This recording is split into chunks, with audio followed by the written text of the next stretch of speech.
Welcome everybody to the dog episode. We'll try to get at least one more up here for you later. But it is tomorrow's Valentine's Day, right? Tomorrow. Yes, tomorrow's Valentine's Day. Today is February 13th. I don't know. Yes. RFK Jr. has been confirmed. He wants to make America healthy again. So we're going to talk to one of our guys that loves to make America healthy and everyone else. We'll be right back with Johnny Litecoin right after this.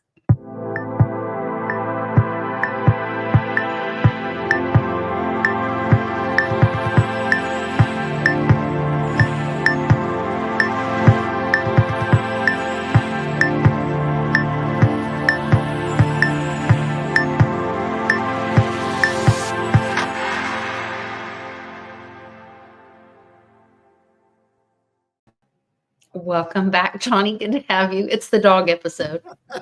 I love it. I love it. We've been out antiquing all day, and so when we got home, they've just been like glued to us. Velcro dogs. Yeah. That's okay. That's okay. Great. Yeah, Great to see Lisa and Nana, and great to see the dogs too. Yes. Yes. Yes. Good to see you. And great. It's exciting times too, because Litecoin's finally turning the corner and doing pretty well as far as price performance and overall sentiment. I feel like it's outperforming the crypto market. And I feel like since the beginning of 2023, it's kind of underperformed. So it's exciting to see. It's been in the background like a little wallflower. But like what I'm excited about is some of the people that I really respect in like designing or coding kind of circles are talking about Litecoin as a solution more and more for payment systems and the mechanism of it. Yeah. The security that's there, then the privacy layer, even people that love privacy and they get really excited about Xano and Monero, some of those. Mm-hmm. But Litecoin has that, cash check option. Yeah. Public and private. So I don't know. It's really good. Yeah, and it's undervalued. It's one thing talking about something when it's pumped up in price and it's really hot coin or token or whatever. But Litecoin's still really undervalued historically. So it's a great opportunity. I mean, it looks like, looks like there's really good times ahead for Litecoin. I think it's a room to grow. It's the sleeping giant because there's been plenty of information about like the hash rate and the transaction numbers and how it lines up against Bitcoin. But that doesn't seem to impress anybody because hasn't been all this hype, Yeah. But I think when it comes to where it really matters, it will be the money for the people.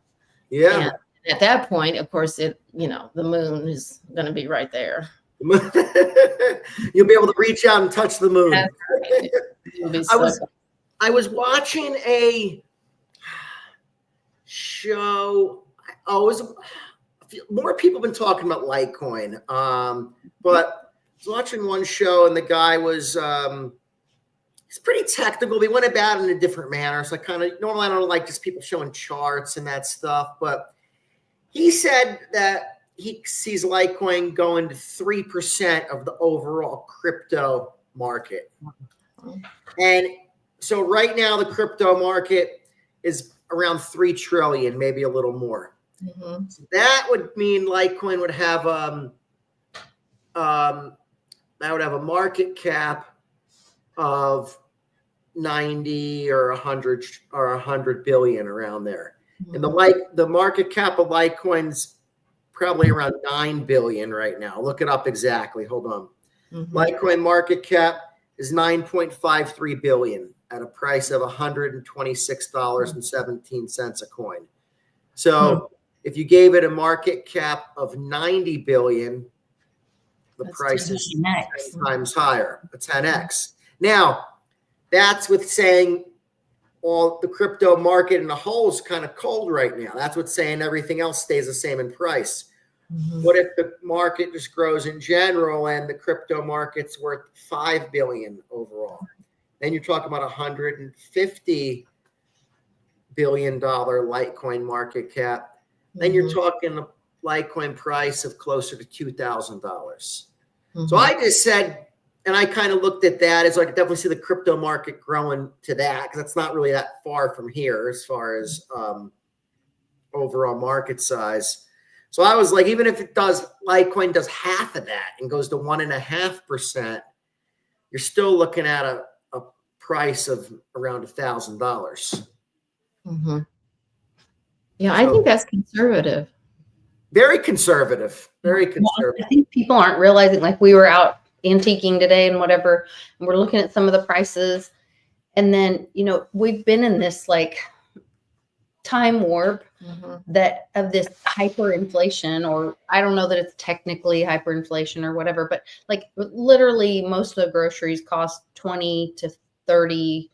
I mean, some of it's even 40% more at this point. Mhm. And so, because the prices are kind of shocking, but then if you relate it to the inflation, well, if you put that in there, like it's not so out of reach to imagine Mhm. Litecoin to jump that high, as the dollar is devalued, as they're ordering more and more transparency at the Fed and what's going on with the Treasury, and they Anna Paulina put in a letter to the DOJ just before we got started to release the Epstein list, the client list, and we're seeing all the audits go on where they're asking senators and congressmen and women, well, how is it that you make $174,000 a year, but you are worth hundreds of thousands of millions or whatever? 80 million. You're worth 80 million, but you make 200,000 a year. What gives? Yeah, it's just crazy. And I loved Elon's common sense talk when he had little X with him, and he's like, and we just need to look into it, because either these people are doing something illegal or they're really good investors, and we should all be following their. Yeah. He's like, That okay. was really good. Yeah. That's a great comment, because hey, if you're, if you're investing that good, share your secrets. Let's hear them. Let us And do that. especially if you're a bartender and you're suddenly in Congress for a couple of years, and oh my gosh, you're worth 14 million or something. Yeah. I want some of that. Something's up there. I don't know. It's really crazy. And they think we're stupid. The Litecoin price could go much higher if depending on the inflation. I'm talking more in just today's money. Take the value of right now. But the overall crypto market cap could go to 20 trillion. I mean, who knows with how much currency that's created, with how much inflation comes in. Then if that's the case, then you're talking of, based on those numbers before, say the crypto market cap goes to 20 trillion in the future with a lot of inflation, right? Then you're talking about 20 trillion, 3% of that would be 600 billion. Oh my gosh. So then $600 billion Litecoin price, that's more than a 60x from where we're at now. So now you're talking about Litecoin price of $7,000. 10x. Yeah. And then you're going straight to 60x. Yeah. I mean, it's all possible. I know I have friends that I respect that hate the number go up thing, but also like part of the crypto journey is getting to see, and to me, it's not so much the number go up, it's that people are choosing, they're choosing a lifeboat during this time where we're seeing all this other, financial struggle and failure in the systems and all that. So yeah, there's nothing wrong with allowing people to make smart decisions and make money and free themselves from the system is freedom. That's not a bad thing. So that's where the number go up. If all you're talking about is that, and you don't know about self-custody and how to use crypto and all that, and you're just talking number go up and you don't get it, then I see where people are coming from. If they're like, yeah, I have Litecoin, or if they'll just have the ETF. And they're like, that's my lifeboat out of the system. It's like you made fiat, but you're still holding. Yeah. They put a life vest on, but they never got in the boat. Yeah. Yeah, you're right. That's a good analogy. They put the life vest on, but they didn't get into the lifeboat. Yeah. You were this close. You were This this close. close. Crazy. Well, like I said, we've been out and about, so I'm not as caught up on news. I caught a little bit, I think the biggest thing was the RFK Jr. getting confirmed. And I guess a lot of mainstream news, when he was speaking or when he started speaking at his confirmation, they went to commercial. Yeah, MSNBC did. MSNBC cut from him making, like, how disrespectful is that? But he was saying how people were telling him not to trust Donald Trump. Get it in writing. And get in writing. We just shook hands and he's kept every promise. And he said, I had a dream to help sick children in America. And I saw a stat that we are the sickest nation, but that spend the most money on medicine, healthcare. Yeah. They bastardized that word too. Oh, well, sick care system. But I think the easiest way to prove it to the naysayers or the people is look at a hospital bill and look at the price of a Tylenol or an Advil. Yeah. And that shows you, wait a minute, Tylenol or Advil costs this. Why are they charging $30 for one? Yeah. Interesting question. So it's because the system is messed up. Yep. So it's okay. Our friend Legacy Zach asked thoughts on the Cincinnati Bengals possibly tokenizing their assets. I have no idea. Mom's taking a picture of her dog who's sleeping. I don't have any info on that. Oh yeah, it's. I mean, it seems cool, but I'd have to look into it, see how they're doing it. But hey, I'm all for tokenization and taking ownership. And if you tokenize things, you can't play as much funny business and manipulation. Yeah. Things are more true if you tokenize it. Do you have it or not? There's less middlemen. There's less gatekeepers. I feel like if you tokenize things, so it's that's what's great about. We were talking before about DeFi and a decentralized exchange versus a centralized exchange. And if you're in crypto, if you know how to use decentralized exchanges to your advantage, you can swap back and forth so quick. And there's no gatekeeper. You're the gatekeeper. Do you have your wallet connected? And are you know what I mean? And then it's just knowing how to use the wallet. Well, and that's where you were saying, like, sometimes people even, because they aren't used to being on their computer every day or whatever but they are on their phone. And so some of those great wallets, that helicopter that's scanning things, she's wondering what I'm doing because we can't see Johnny. You're back to She's February 10th. No, it's not that long ago. I tweet a lot. There was a helicopter that was flying around, and they showed they had it looked like a lasso, and it had this thing on it, and they were monitoring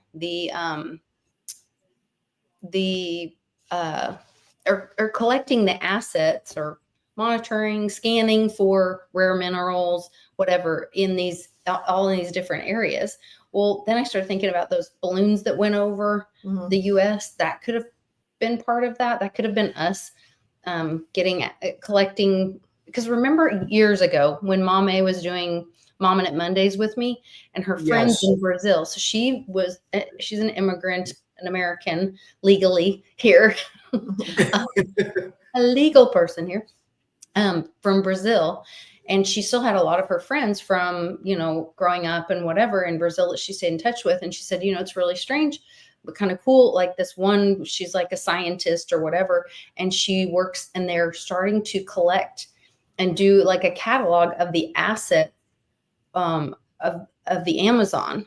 And I was like, ask if they're putting them on blockchain. She said they are putting it on blockchain. Interesting. So nice. That may have been, this was 20 2019, that they could have been already starting to catalog things to be able to tokenize them. And when Trump's been talking about these trade or tariff agreements or whatever, he always says, or in another way, or with some, they're going to pay us back, like the famous on DJT day when oil went negative, and he said, "Oh, don't worry, Mexico, we'll take that off your hands, and then you can pay us back in another way." And I always thought that would be silver one day. Yeah. And but there's other, there was Ukraine now is going to be, all the money we gave them is supposedly a loan. This is what I heard. I have not verified to see, but this was what I understood. But it's now a loan to be paid back to us in rare earth minerals. So we didn't just lose all that money now. So it was probably an after the fact agreement. Yes. But when Big Daddy takes you behind the shed, you say, "Yes, that sir." was a loan, wasn't it? Yeah. Yes, it was a loan. I mean, we should get something for all the money that was sent to Ukraine. I mean, what did the U.S. get out of it? Nothing. Yeah. The Biden family got most of it, I think. Yeah, a lot of it came back in contract. Yeah. But that also is being clawed back. Was it Pam Bondi or was it Anna? One of them just clawed back a bunch of money from FEMA. Christy Noem, I think, did that. Was it Christy Noem? Okay. So there's good things happening. And that's encouraging. There's good things. Today they went into the IRS, I guess. That just came out. They Doge entered the IRS building, checking things out. I would have loved to just see their faces. So that was picture. That was exciting. So yeah, exciting stuff's happening. So I love it. The RFK thing. So we had talked, and we'll talk about this again some other time, but because I'm just kind of doing the little experiment, but I ordered the methyl blue. Yes. Partially because I saw RFK put it in his drink and they made a big deal of it on the airplane. But then also because when Keena and I were doing his science experiment, that was the other option for checking for bacteria in your milk. That a lot of other countries or whatever, where they don't have refrigeration or different issues, but they would use methyl blue in the test, and it would get bluer and bluer and bluer as the bacteria grew.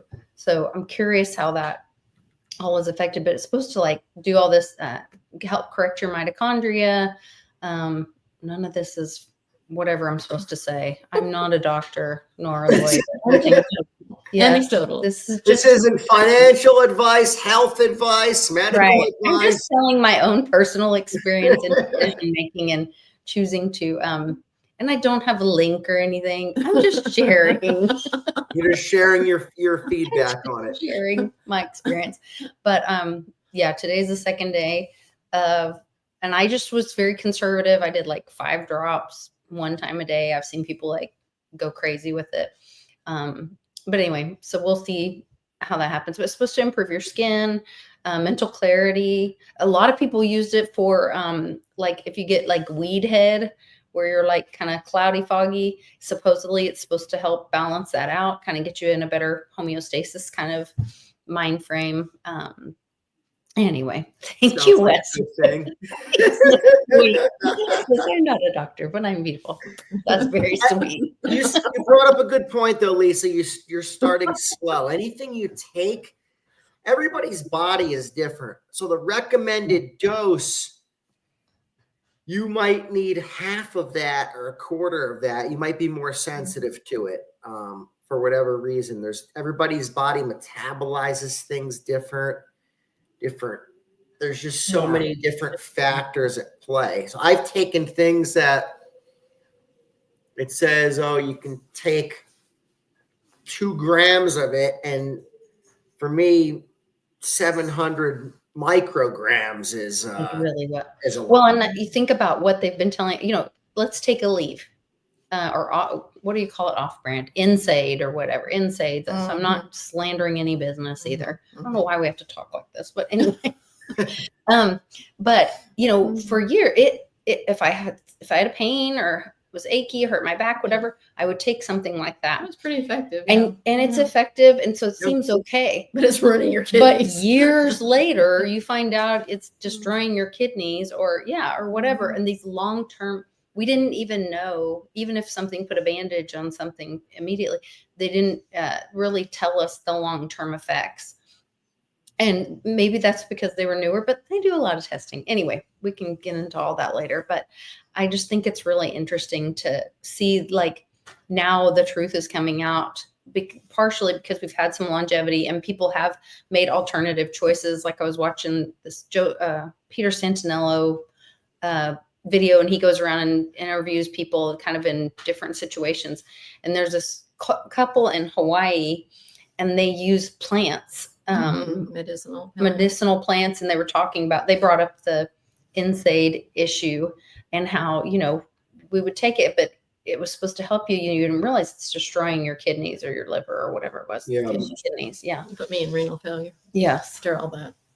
So, yeah. And then Mom was saying, a lot of us have experienced or found out about C60 after Cliff High.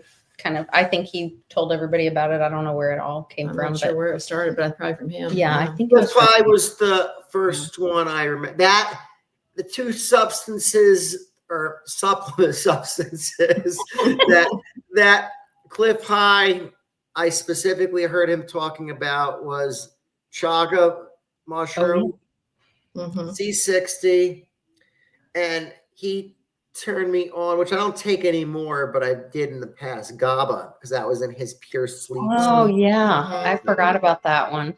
Yeah, so GABA was the main ingredient. But yeah, no, it's chaga. I took C60 for a while. I had stopped taking it because you only can take so much stuff.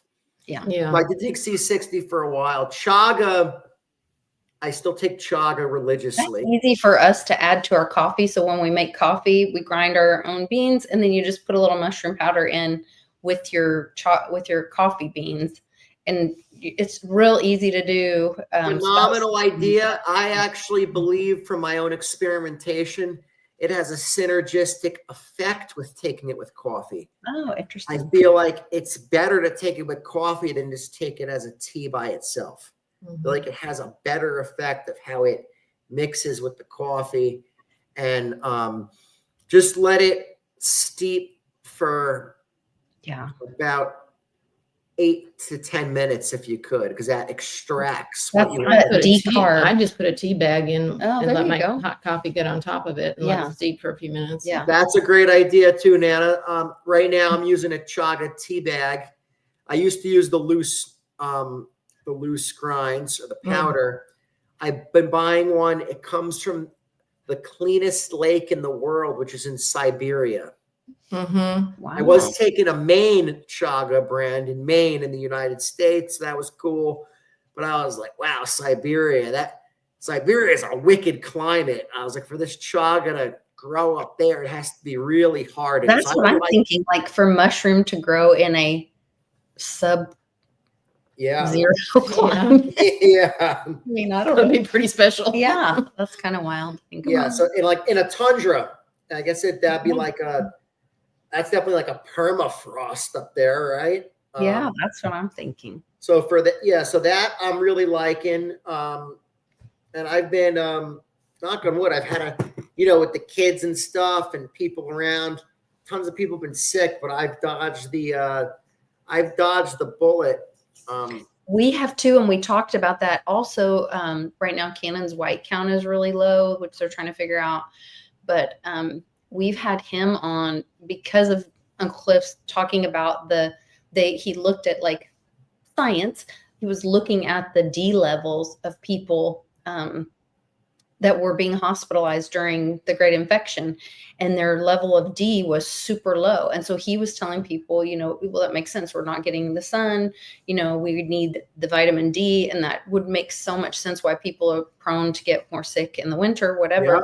So we've had him and all of the family taking D, and none of us have really gotten sick. Yeah. No, that's a good little biohack to take supplemental vitamin D. I think with vitamin D, I would probably ultimately, if you could take it a couple times a day, like 2 or 3 times a day, Yeah. and that's why you're letting it absorb better into your body than just taking like the big dose at once.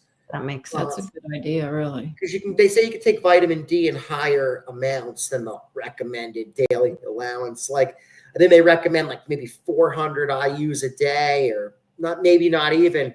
And in the little capsules, a lot of them are 2,000, 5,000 Are they units. 5,000? Okay. 5,000. Yeah. Yeah. So so 5,000 a day is a pretty good dose. So like that's why I think sometimes the 2,000 capsules are better, or little ones are better, and you could take them. You could take a morning and a night dose. This way, you're letting your body absorb it. I took 20,000 a day through COVID, and now I take 10, 15. Okay. No. Yeah. A lot of people in the winter say, hey, step it up to 10. Don't be afraid to take 10,000 a day. Well, they prescribe people a lot of times. It'll be like OBGYNs, like those kind of doctors will prescribe it a lot to women that are low in vitamin D. They'll give them a 50,000 IU dose like once a week that they take. So they're taking 50,000 IUs in one shot. I always thought that was not the best way to take it. I always said, well, it's better. Anything in general is better to microdose than to take this mega dose. We're finding that with a lot of stuff. So that's always was my theory. But well, and Mom's been really consistent on the C60, and you tell the story. Oh, it's embarrassing. No, it's not embarrassing. Well, I have two things that have happened with the C60. I'm going to tell you the more long-term one first. After my knee injury, back injury, whatever, I was taking, NSAIDs like crazy for a couple of years or whatever. And it put me in renal failure. I was going into stage 4 renal failure. So I quit the NSAIDs. We started taking C60 more regularly. I mean, I'm still not every day, but when I do take it, I'll take it, full teaspoon or more. But anyway, last time I went back to the doctor, they said, well, if you get any better, you don't have to you can stop seeing me, because they have me on a year schedule now. So I'm kind of looking forward to the next visit. Maybe I'll be clear. But and then the other thing happened. And this is the embarrassing one. No, it's Well, it's just funny. I woke up one day this past week, and it's like I'm looking at my screens, and I'm thinking, wow, these guys have really improved things. And I texted Lisa and said, hey, are all your devices, your screens real nice and sharp and clear now? Did they do an update or Did something? they do an update, I like was like, software update? She's like, no. I know. I'm like, huh? It's just you, Mom. Well, when I went to my ophthalmologist last time, and let's face it, I'm about to begin my 80th year, so I have every reason to be this way. I was complaining about like things sometimes seeing a little fuzzy, or more like there's a filter or something I can't see through real Like a clear, haze like a haze or something. I said, do my lenses need to be lasered again from, because I'd had cataract surgery.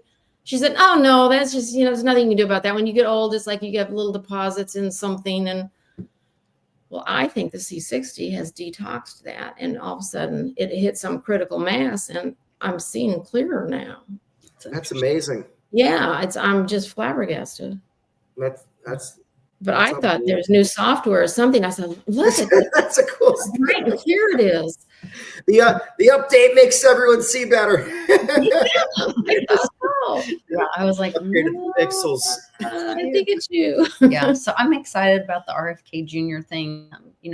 A lot of us have a loved one that we lost from, cancer or to some other, mostly probably big pharma induced issue. And so holding them accountable. I also saw one of the states pushing to remove their protections for big pharma and making them be accountable and not get that free pass for the damage that they've done. So I was excited to see that. There's just a lot of good things happening right now. Especially when they had the data in their original trials where they knew that these things were killers or would injure people, and they still proceeded with it. It's part of that's what Dr. Reg was explaining. You cannot have a drug approved unless you can prove its lethal dose. So everything you take, Yeah, we've talked about that. It has to have a LD, like they call these LD50 and an or- LD100. Yes. Those are two of the tests that they have to pass, that it killed at least, they could get to a level where that drug would kill at least 50% of the participants in the study. What kind of sick criteria is that, though? You know? Well, look what else they try to kill all the time. Yeah. It's always about the blood sacrifice. But then there's also the LD100 that they want. And so that should scare the hell out of everyone. That you could basically overdose on anything that the big pharma pushes. Yeah. In order for them to, I think for it to be patented, right? It has to be able to kill Maybe you. I don't know. But I just remember him talking about the LD50 and the LD100, and I was like, ugh, that's horrifying, you know? Yeah, no, that's scary, scary stuff. Yeah, because that's why they wouldn't pass New Eden, because they could never get a lethal dose. They were intravenously injecting it into medical students. They were trying everything. They could never get a lethal dose. Not that they were trying to kill medical students, but they tried it on rats or mice or something too. I feel like that's with a lot of the good stuff that you wonder, like, why aren't they pushing this more and this and that? It's like, well, you're right. Well, if they can't get an LD50 or LD100, like it's a moot point, I guess. Mm-hmm. That seems crazy to me. Yeah, or like plants, you know, medicinal herbs and stuff. They can't patent them because, hey, Mother Nature has a patent. You know, but they make better, you know. Yeah. Nana, are you taking anything that else that would improve blood flow? Sometimes anything with blood flow, people some of the D I take has that K2. I think that might be helpful. I don't know. I would read something, you know, order it. It's on the counter. Once in a while, I'll pop it. I don't know what it is. You know. That's good. If you saw her counter, you would understand. I have started taking Algae Cal. Yeah, because that's been good. Yeah, everybody's worried about, you know, I can't get on a ladder or something. I just bought the cutest little ladder. It's got 3 steps, but I haven't told anybody else. Don't tell my sister. No. Anyway, they want to, you know, say, oh, there's medication you can take and all this, but it's like some of the side effects aren't so good, like fracturing your femur or something, you know, from the medication. So I thought, well, I'm going to try this Algae Cal, see if I can increase my bone density with that, you know. Well, very nice. I was just thinking about that before, because I always had psoriasis, and it's really clearing up a lot that I noticed in the last month or two. Right now it should be as bad as it would be during the year because it's winter. And I was looking at the only spots where I have it left on is my elbows or knees. And I was like, I barely have it anymore, on my elbows. And that was always the worst spot. And I was trying to think, what am I doing different? And I'm definitely not eating seed oils. That's one thing that I'm really avoiding. Yeah, me too. Yeah. Butter. Everything's better with butter. No, everything tastes better with butter. It's healthier for you. I love butter. And I was going to say there's also a Sauvignon Blanc called Butter brand. It's delicious. It's really good for you. Buttery. I love butter. I cook in the winter, the grills aren't open, so I pan fry steaks in butter, and I make a mean steak. Oh, that's all you need. Yeah. Stove and butter. A little garlic powder, maybe. Yeah, you can oven finish it. It's perfect. Yeah. Butter is good. I make the girls in the morning for school. They want a fried prosciutto sandwich. And I take a Hawaiian roll. I cut it in half. I fry a piece of prosciutto. And then so it turns hard, almost like a bacon. Yeah. Bacon, yeah. And then I fry the Hawaiian roll in butter, so the butter all soaks in. Then I take the fried prosciutto and put it on there. I make them make them 2 of them. They take it for school. Then at night, if they want a snack, I'll make them one of those, and I'll throw an egg over easy on it, so the yolk's nice and runny. Yeah. Oh, they love that. Oh, that's great. great. We just ate. Yeah. That sounds really good. Yeah. That does sound really good. It's Oh fabulous. my goodness. Now I'm getting hungry. Yeah. And I do take magnesium. I'll take a couple magnesium capsules before I go to bed. That's good to take at night. I like magnesium. I take before bed glycine and taurine. Those are 2 amino acids. Okay. Oh, I've got a bottle of that somewhere, Tori. I tell you once in a while. Okay. And they say glycine, I take 2 or 3 grams before bed. And they say that glycine, read a couple studies recently that the participants, it was like a 90 or 95% increase in immune system or getting sick less. They got sick less at such an alarming That's rate compared to the control group. Yeah. So that's that was, glycine's really good stuff. And it's in glycine, like collagen is high in glycine. So it's just an amino acid. Like so it's nothing to be, it's nothing to be dangerous. Like, yeah, exactly. I take a few other more exotic things like shilajit resin. That's pretty cool. That's interesting. That's like a resin. It comes from the Himalayas. And you put like a pea-size amount. I put it in with coffee, or sometimes just with a chaga tea bag, and then I'll also put some honey in. And the honey I buy a raw, unfiltered honey. I gotta scoop it out with a spoon. Usually, that's Don't use a metal spoon with honey. Why not? I don't know. You're supposed to use a wooden you're or supposed to plastic because something about the chemical hitting the metal or the Google it. Thank you. I don't know. Yeah. What about silver? What if you use a real silver spoon? I try to use. I don't know. That's a good silver. question. Because silver is antibacterial and all that. Yeah. I have 3 sterling silver spoons in my drawer. And I have 12. 12, nice. Actually, I have 24 big ones and little ones. Oh, very nice. That was one of my proud when we were in an estate sale. This has been, I don't know, a year or more ago. And I couldn't sleep because we walked away from it and it was real sterling, And so I said, the next day we woke up I woke up and was like dressed ready out in the kitchen with my shoes on. I'm always barefoot. And he's like, where do you want to go? I said, we have to go back to that estate sale. And if that silver is still there, we have to buy it because I believe there's going to be a time, if silver goes to the moon or unobtainium or whatever, there is no more, it'll be unheard of that you eat off of silver. Yeah. There will be no more real sterling silver or silverware around. Yeah, they'll be melting it down. Because it's 90-some%. 92.5% yes, silver.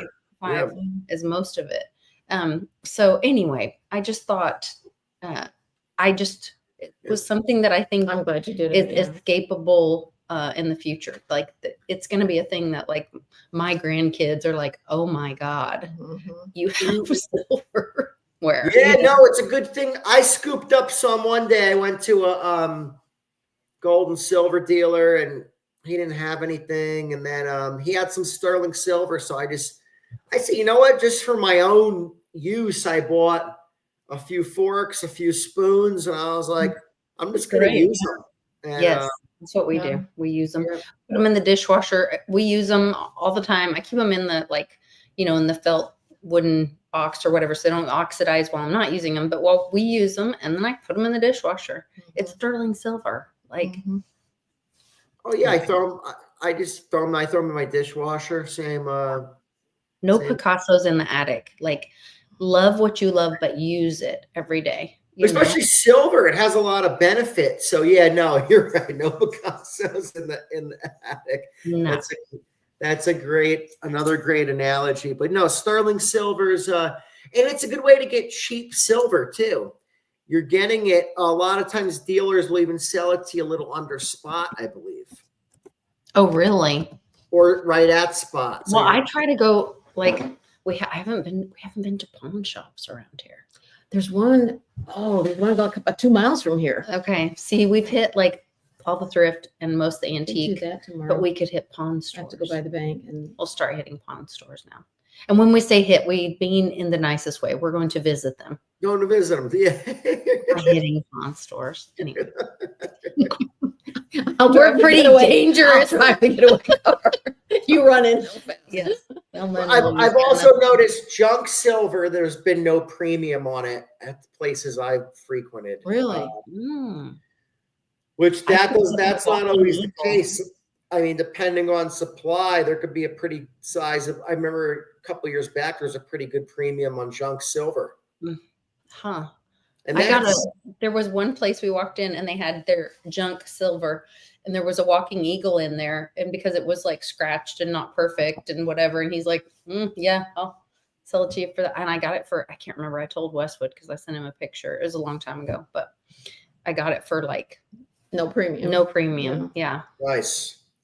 So, Yeah, no, and that's good silver to own. The only risk of it is if you pass it down and a family member doesn't know what it is, Yeah. then that would be. So there's a guy that I watch and he has like a pawn shop. Now he sells on eBay too and all this, lots of stuff. But he got into like trading and doing whatever. And he said, so he has a list and then he has like on the items, he has the date that he bought it and what he paid for it, but what it was valued at on that date.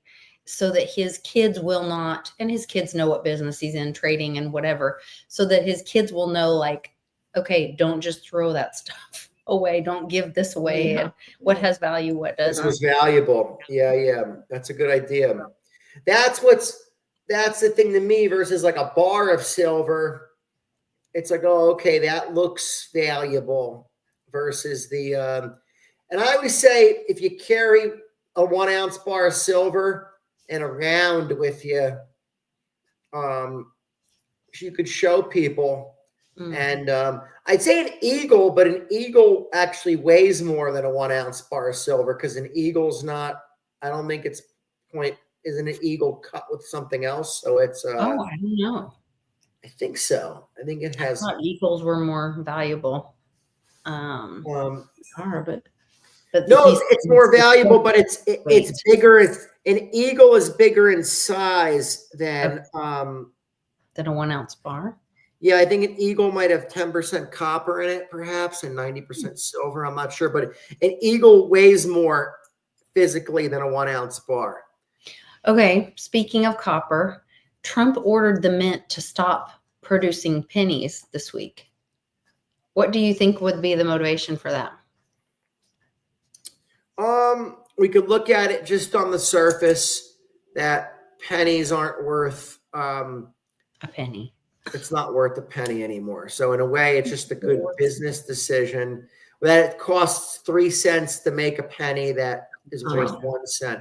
And people are pointing out it's not the penny's fault. It's that the currency has been so devalued. So just Trump being smart would say, hey, why are we still making these? It's a losing. No, any business that produces something year in and year out. But as Westwood's saying, pennies have mostly zinc. And then that could be why as well, because if there's some type of reval of commodities, then say all of a sudden those pennies could cost 20 or 30 cents to make each one. Then you're talking about, wow, now you're losing a ton of money. So Westwood's right. Pennies before 82 have mostly copper. And IAM says the price of copper is up a lot this week as well. I told you. You know, copper's gold. I mean, gold's up big. Silver is moving, but not like it should be. Gold's, but a lot of times they say gold moves first, and then silver makes a big move second. So that's why the gold silver ratio right now is at 90. Wow. 90 to 1. That's pretty high, but you know, at some point it could reverse, and you know, even if it goes to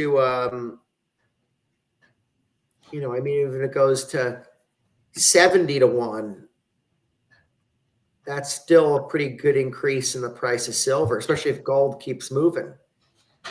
I mean, silver moves up into the 40s. That would be good.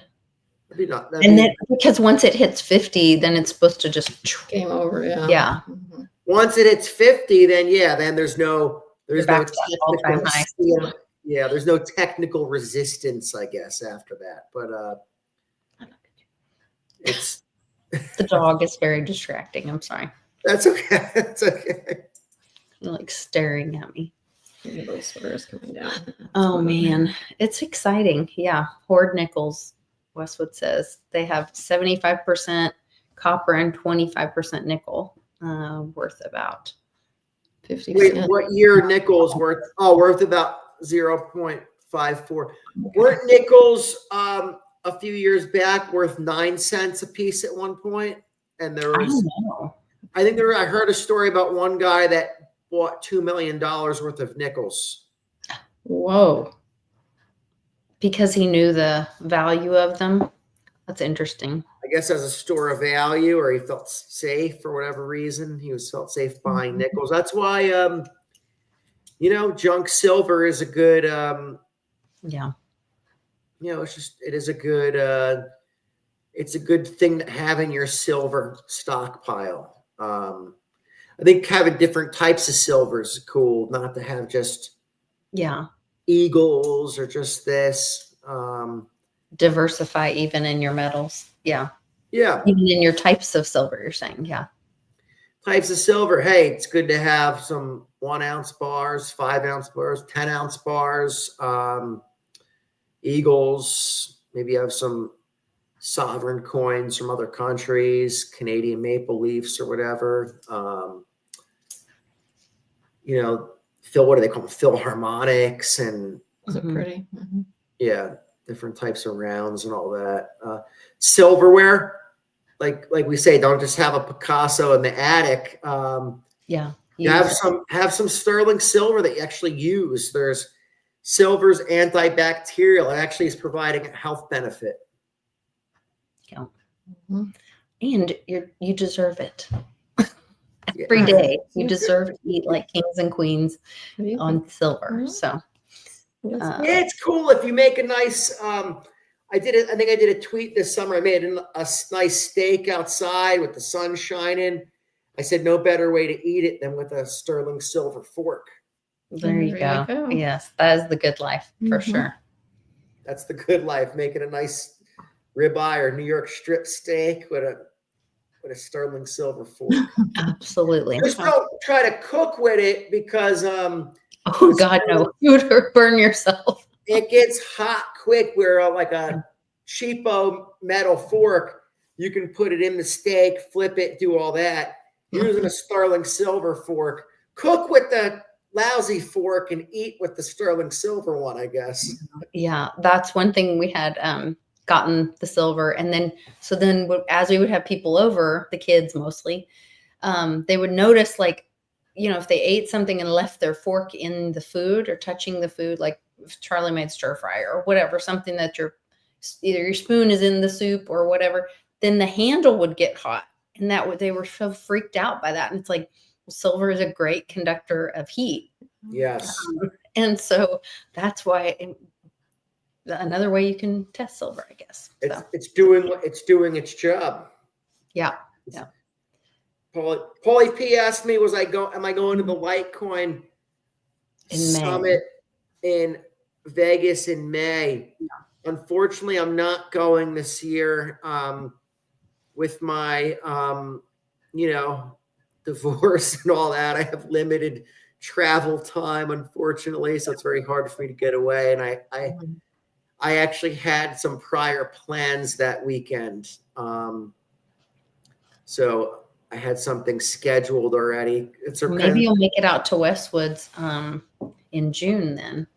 We're going to do a big meetup in Westwoods the weekend after Father's Day. There's like a town carnival fair thing. And so in Metamora. And so he's kind of coordinated it with that. And so we do a big meetup there and see that everybody. Sounds like fun. It's a lot of fun. So we'll see. Very nice. Check your schedule. All right. Well, we're going to wrap it up. But thanks for joining us, Johnny. Great show. Great seeing you, Nana. Great to see the dogs. Only one left, but that's all right. Westwood's having a spaces tonight. If you guys want to jump on, go to clintwestwood.net and you can find all of his links, or you can just go find him on Twitter, all capitals and the little thingies out to the side at Clint Westwood. And we'll see you guys there. Thanks for joining us, you guys. It was a lot of fun. Thanks, Lisa. Thanks, you Take care. guys. All right. Take Good care. night.